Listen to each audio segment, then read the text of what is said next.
Hey there YouTube, Wrestling Optimus here, back with my predictions for AEW Revolution.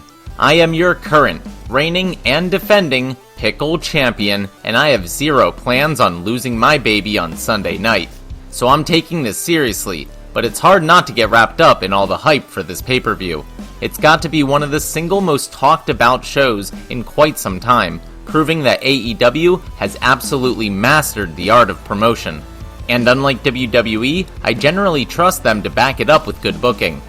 In addition to a loaded card of matches, there's potential fallout from the Cody vs. Shaq angle on Dynamite, and of course, Paul White's teased Hall of Fame level signing that set the internet ablaze. Plus, there are so many storylines happening that not only do we get a buy-in pre-show, but three episodes of Countdown and a special edition of AEW Dark tonight. So yeah, this is kind of a big deal. Let's just hope AEW can deliver. As always, if you're new here, make sure to like the video and subscribe to the channel for more pro wrestling and action figure content.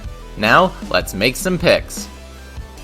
On the buy-in pre-show, former AEW champion Riho teams up with former NWA champion Thunder Rosa to take on Dr. Britt Baker, DMD, and her sidekick Rebel.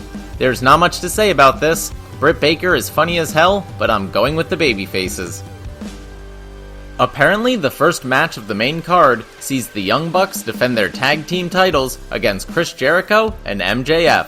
Although the champs are definitely fired up after having their father beaten up on Dynamite 2 weeks ago, the real focus in the build-up to this match has been on the possible implosion of the Inner Circle, especially after the unceremonious departure of Sammy Guevara. Frankly, I don't think Jericho and MJF need the tag belts to continue that story, whereas the Bucks have been doing a great job of using them to elevate younger talent. So, I'm picking the Young Bucks to retain. Keeping it in the tag team division, the winners of the Casino Battle Royale earn a shot at the AEW tag team titles. According to Wikipedia, this is going to be ridiculous. Here are the teams: Bear Country, Proud and Powerful, The Butcher and the Blade, Private Party, Death Triangle, The Natural Nightmares, Chaos Project, Top Flight, The Varsity Blondes, The Seidel Brothers, SCU, The Gun Club, and 3 different iterations of the Dark Order: Evil Uno and Stu Grayson, 5 and 10, and John Silver and Alex Reynolds. I have no idea who to pick, but I do love the Dark Order, so I'm going with John Silver and Alex Reynolds. In a story that goes all the way back to September and even involved a wrestling wedding angle, the former groom Kip Sabian and his best man Miro team up against Miro's former butler Charles and freshly squeezed Orange Cassidy of Best Friends. Seriously, this story has dragged on forever. I don't really care who wins as long as all parties involved move on after this. With that said, I love Orange Cassidy, so I'm taking him and Sexy Chucky T. Next, Hangman Adam Page takes on Matt Hardy in a big money match. Hardy tried to pull one over on Hangman and get him to sign a crappy contract, but Page tricked him into this big money match instead. The premise is simple: whoever wins gets the loser's entire first quarter earnings for this year. Since Matt's whole persona is centered around his wealth right now, I think it would be funny for him to lose all the money that he thinks gives him power. Also, Hangman has a side story going with Dark Order, and it would be great to see him use that money to buy them a new clubhouse or something. The match I'm most looking forward to is the in-ring return of the Icon Sting as he teams up with one of my favorites, Darby Allin, to take on Ricky Starks and Brian Cage of Team Taz in a street fight. Obviously, this stipulation is designed to hide the Stinger's age and fragility by utilizing camera tricks and gimmicked weapons while leveling the playing field against younger, stronger guys. I love the pairing of Sting and Darby Allin, and I doubt they brought in this legend just to have him lose, so I'm going with Team Gothic Face Paint. Speaking of Darby Allin, a new #1 contender for his TNT Championship will be determined in a Face of the Revolution ladder match. As of right now, Cody Rhodes, Scorpio Sky, Lance Archer, Penta L0M, and Max Caster of The Acclaimed will be joined by a mystery 6th man, who I'm assuming will be announced on the day of the show. I'm not going to try and guess who that will be, let alone pick them.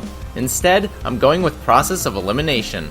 Cody already held the belt, Max Caster is in a tag team, so is Penta, and there's no heat between Darby and Archer. So, I'm picking Scorpio Sky to break out of his recent funk and finally get the singles push he deserves. AEW put on an entire women's eliminator tournament the past few weeks here on YouTube. I highly recommend checking it out, especially Maki Ito, who is my new favorite thing in wrestling. She lost to the eventual winner of the Japanese bracket, Ryo Mizunami, who beat Nyla Rose on Dynamite this week. Now Mizunami gets to face the women's champion Hikaru Shida. Unfortunately, as much fun as it's been to watch Ryu, there's no way they're putting the belt on her. Don't let the size of these Joshi girls fool you, Shida retains in the hardest hitting match of the night. Finally, in the main event, AEW Heavyweight Champion Kenny Omega defends his title against former champion Jon Moxley in an exploding barbed wire death match. Yup, that stipulation means exactly what you think it means. This is a completely bonkers match type borrowed from Japan, in which the ring ropes are replaced with barbed wire that explodes when you touch it, in addition to tearing apart your flesh.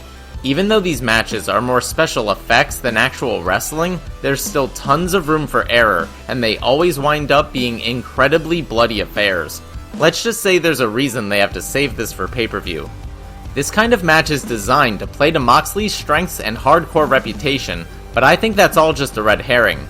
There's way too much left in Omega's belt collector gimmick for them to take this belt off him so soon. That's why I'm taking Kenny Omega for the win. And I just realized that I have all the champions retaining, which is really dumb, but oh well. As a bonus pick, let's have some fun and try to predict the Hall of Fame level signing that's been announced. As of right now, the top 5 rumors from the interwebs are CM Punk, Kurt Angle, Mark Henry, Brock Lesnar, and Christian. Out of those, I think I'm putting my money on the Olympic hero, Kurt Angle. Oh, it's true. It's damn true. Alright, those are my picks for AEW Revolution. Let me know who you have winning in the comments down below. I'll be back on Monday with my action figure review of the show, and then again on Thursday with my action figure review of Dynamite. If you enjoyed this video, make sure you do all that normal YouTube stuff. Smash the like button, share with any wrestling or action figure fans you may know, subscribe to the channel, and spread the word. You can also talk to me over on Twitter at PSU Optimus, or see all my best figure photography over on Instagram at Wrestling Optimus. If you haven't seen my recent tour of Pennsylvania Walmarts, you can check that out right here. But until next time, I've been Wrestling Optimus, and I'll catch you later.